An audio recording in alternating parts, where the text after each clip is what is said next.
Hi everybody, we're back. We've got America's Ammunition Company, AAC. This time we've got 147 grain FMJs. I'm still on the look for one of the best 147 grain ammunitions to shoot in the competition. So this says we have a velocity of 965 feet per second. Let's go ahead and check it out. Apocalypse.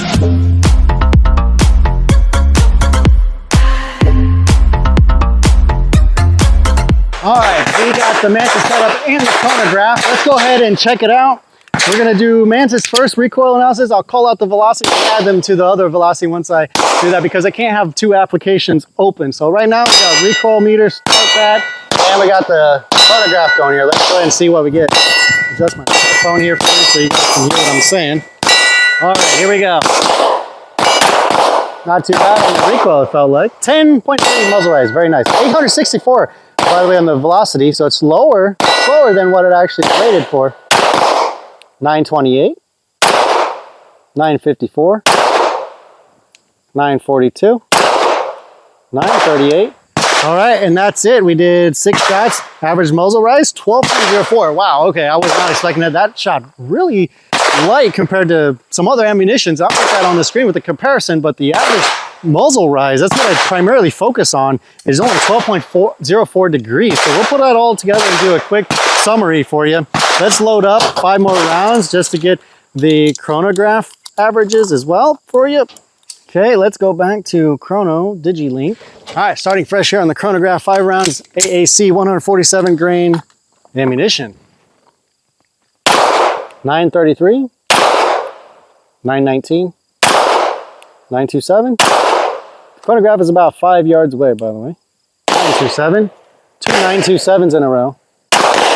And 930. Okay, there you have it, guys. The velocity test. Let's go ahead and take a look at the velocity and the recoil analysis right now while I reload the magazine, and we'll do a quick little bit of steel challenge movement here for you, and then we'll wrap it up. All right, so let's take a look at the velocity test here. So on the left here with the graph, you can see some really consistent numbers there. And I don't know if I ever remember seeing the yellow area so skinny before, but this ammunition looks like it shoots very, very consistently. On the right here, you can see the average was 927 feet per second, and the advertised velocity was 965 feet per second. So we didn't get quite near that, which is okay with me, because for me, velocity isn't important for what I'm trying to use this ammunition for, which is competition if I can find something good like this. So this ammunition is very good. It looks very consistent, shoots very nicely, and you can also see the rest of the data there of the day that I was shooting, 89 degrees Fahrenheit with 30 inches of mercury and pressure, and this is a 147 grain bullet. The minimum that I see here is 919, and the maximum velocity that you would get typically out of a 5-inch barrel from my X5, which is what I got, is 933 feet per second.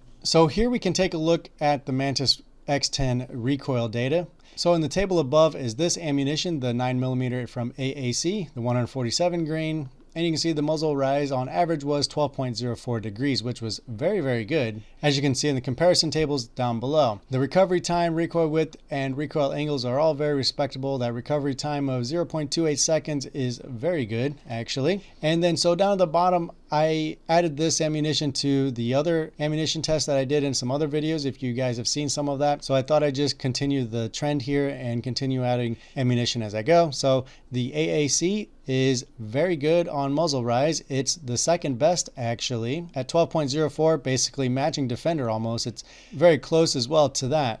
On the velocity side of things, it's also pretty respectable, kind of in the middle of all of these, 927 feet per second, if that matters to you. So hope you guys like that comparison, and I'll continue this table as time goes on as I find more and more ammunition to test. All right, let's go ahead and do a little bit of steel real quick, see how this shoots on transitions. I don't have my belt or my holster and all that with the timer, but we can still get the point of it.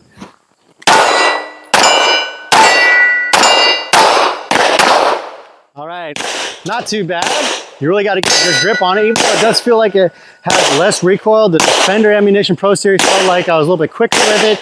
But this ammunition, I think, is also very good. So the ammunition, the 147 grain, I would recommend this for competition, definitely. I mean, it's not super expensive as well. These come in 100-round boxes, and you know, velocity is pretty low, and I think the recoil is super manageable.